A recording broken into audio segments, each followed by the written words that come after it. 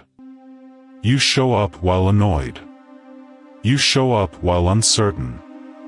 You show up while imperfect. And over time, the mind remembers. It starts to realize, we do not stop just because things feel uncomfortable. We do not abandon ourselves because today is messy. We do not need the right mood to keep a promise. That memory becomes strength. Real confidence is not born from easy days. Easy days flatter you. They make you believe you are stronger than you are because nothing is really testing you. Hard days reveal you. And if you act on those days, even imperfectly, they also build you.